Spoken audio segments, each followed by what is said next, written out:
SKS. Salut tout le monde! Aujourd'hui nous nous trouvons à Rotterdam avec les magnifiques Kijikubus. Kijikubus. Enfin bon, les maisons cubiques. Alors le nom de ces étranges maisons est absolument imprononçable, mais par contre elles me font penser à un Rubik's Cube dont je maîtrise parfaitement la manipulation évidemment.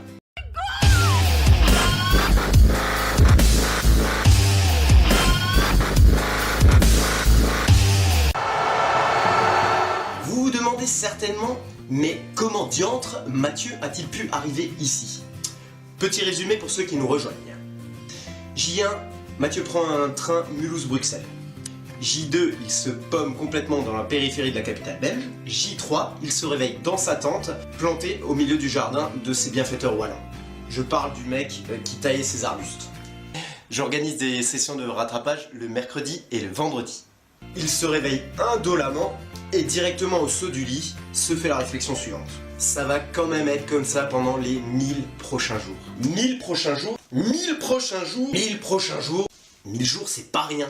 1000 jours ça laisse rêveur. Association d'idées, 1000 jours, 1000 vierges, 1000 bornes, 1000 personnes.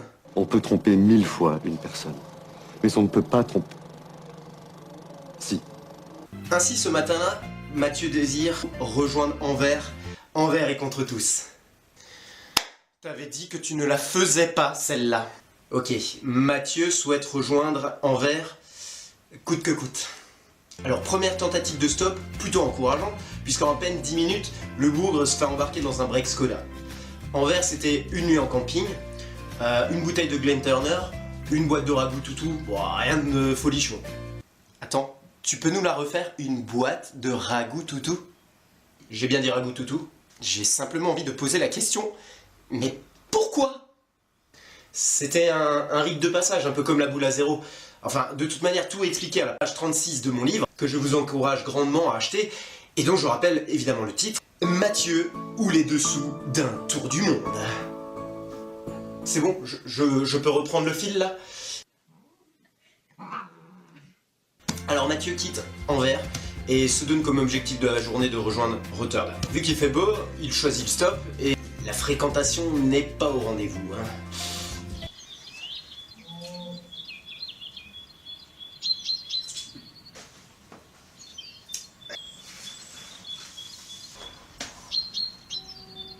Donc on va profiter de cette attente pour vous expliquer comment préparer un sac pour un voyage autour du monde. Ah non, une voiture semble s'arrêter. Culé! Ah, fausse alerte. Donc je vais vous expliquer quoi mettre dans votre sac. Alors je vais commencer par vous présenter mon sac. Mon gros sac bleu qui m'a tenu compagnie pendant tout mon périple. Le voici. Dis bonjour aux gens. Dis bonjour. Allez, fais pas ton timide. Fais un effort. Bon, on n'obtiendra rien de lui aujourd'hui. Alors, quoi mettre dans ce fameux sac? On commence par ce qu'il faut pour coucher. Des capotes. Il faut toujours utiliser des capotes. Et non, je parlais de dormir. Alors, un sac de couchage, un oreiller gonflable, un matelas gonflable, un meat bag. Un quoi? Un meat bag? Un quoi? Un meat bag? Un sac à viande? Ah ok, un meat bag. Et c'est quoi? Il s'agit d'un grand sac en tissu qui se glisse à l'intérieur du duvet et fait office de drap. Il évite de laver le sac de couchage en cas de panne de sopalin lorsqu'on se masturbe. Évidemment, il faut également une tente, ça c'est pour mon côté un petit peu famille. Allez, tata Jacqueline, allez, viens. Alors il faut aussi des petites choses utiles comme une lampe de poche, du scotch, un couteau suisse, un coutal Boris, un coutal, des couteaux. Pardon, un coutal suisse, un adaptateur électrique, une clé USB, des capotes, un stylo, un dico français-anglais, un petit sac à dos, ça peut servir, des capotes, un cadenas, un briquet, des capotes. Une gourde? Ah, une gourde. Voilà, une gourde. En fait, une gourde, c'est super utile, il faut toujours bien la remplir. Mais c'est pas la peine d'en emmener une, parce que vous allez en trouver plein sur votre route. D'où les capotes. Il faut aussi des grosses choses peu utiles, comme une putain de pompe à eau qui fuit à la première occasion et qui nous a coûté 150 balles.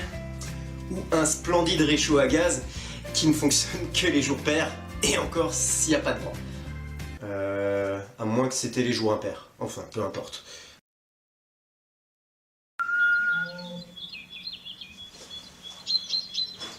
Niveau affaire de toilette, faites léger. J'ai dit faites léger. Et enfin, les fringues. Alors pour les habits, les filles, le strict minimum, hein, on est bien d'accord. Mais chérie, t'as pas besoin de tout ça, tu pars que 2 jours. Un peu à gauche, un peu à droite. Donc, un conseil, bien choisir ses fringues parce que vous allez les garder sur le dos un bon bout de temps. Un long bout de temps en fait. J'arrive pas à me décider ce qui me va le mieux au teint. Le rose, le fuchsia... Choix difficile, lesquels j'emmène? Bon, je vais prendre les 2. Faites au plus efficace, à peu de choses près ça donne ça.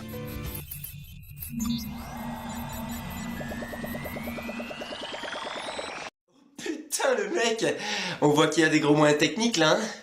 Alors, faut bien comprendre qu'en mode baroudeur, il faut savoir mettre son look de côté. Vraiment.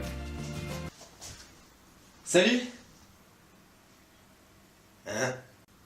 Toi aussi, t'es voyageur? Ah bah non mon pote, moi je suis un clodo. Ah tienne. Pour le reste, si vous oubliez des trucs, c'est vraiment pas grave. Comme je le dis toujours, le meilleur endroit pour trouver un truc dont on a besoin, c'est là où on se trouve. Je crois que la liste est maintenant complète. Non, il reste encore un élément. Ah bon? Lequel? Une paire de couilles! Exact. Et peu importe le domaine, armez-vous de courage pour arriver au bout de vos rêves.